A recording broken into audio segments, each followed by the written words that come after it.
स्वागत है एक बार फिर से आपका हमारी YouTube channel Khan education hub पर।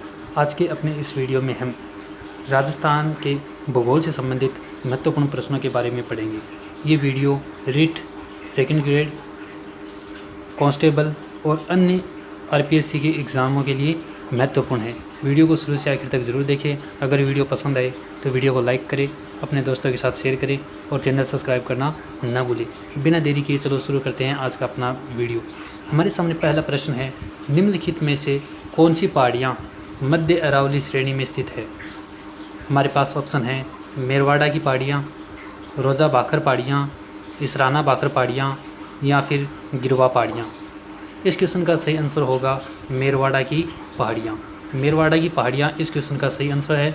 मेरवाड़ा की पहाड़ियाँ जो कि अजमेर में है, अजमेर और आसपास के क्षेत्रों में ये पहाड़ियाँ स्थित है। ये अरावली का मध्यवर्ती इलाका है। अरावली की कुल लंबाई 692 किलोमीटर है, जिनमें से 550 किलोमीटर के लगभग राजस्थान में है, जो कुल लंबाई का 80% है। 80% अरावली का अपने राजस्थान राज्य में स्थित है। हमारे सामने अगला प्रश्न है, राजस्थान में निम्न में से कौन से ज़िले मुख्यतः बाढ़ प्रभावित हैं। हमारे पास ऑप्शन है कोटा, सवाईमाधोपुर, धौलपुर।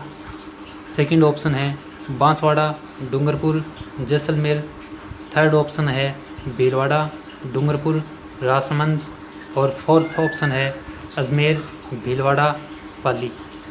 इस क्वेश्चन का सही आंसर होगा कोटा, सवाईमाधोपुर और धौलपुर।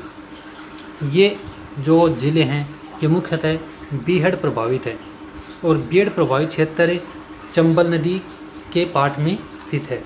चंबल नदी इन क्षेत्रों से बहती है और यहाँ पर बड़े बड़े बाढ़ या फिर कई गड्ढे निर्मित करती है, जो मुख्यतः इस इलाके में बहती है।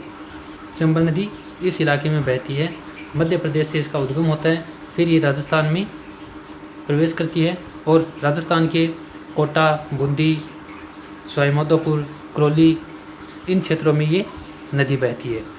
हमारे सामने अगला प्रश्न है, निम्नलिखित में से कौन सा पठार अरावली पर्वत से संबंधित या संबंध नहीं है। ऑप्शन है लसाड़िया का पठार। सेकंड ऑप्शन है उड़िया का पठार।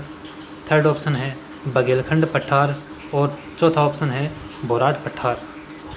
इस क्वेश्चन का सही आंसर होगा बघेलखंड पठार। बघेलखंड पठार अरावली पर्वत से संबंधित नहीं है और ये राजस्थान में भी नहीं है, ये दूसरे स्टेट में है।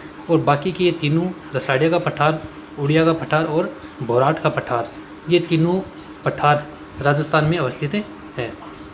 हमारे सामने अगला प्रश्न है, राजस्थान में स्थित थार मरुस्थल में कौन सा बालुका स्तूप का प्रकार नहीं है। हमारे पास ऑप्शन है पैराबोलिक। सेकंड ऑप्शन है तारा। थर्ड ऑप्शन है बरखान। फोर्थ ऑप्शन है घोराउड। इस क्वेश्चन का सही आंसर होगा घोराउड।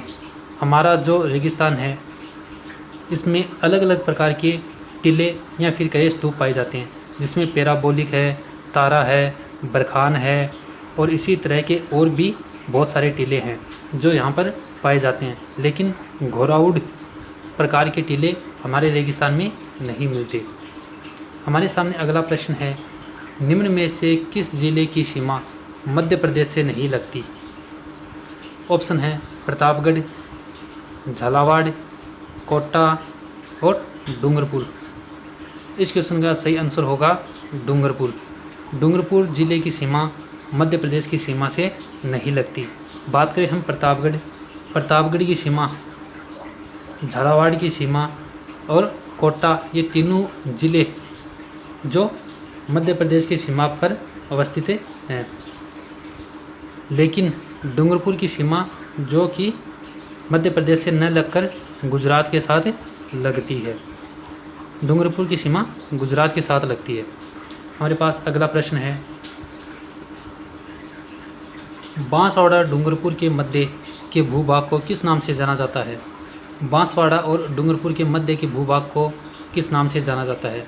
कांठल, भाकर, गिरवा या फिर मेवल। इस क्वेश्चन का सही आंसर होगा ऑप्शन 4 मेवल। बांसवाड़ा और डूंगरपुर के मध्य के भूभाग को मेवल के नाम से जाना जाता है। बात करें हम कंठ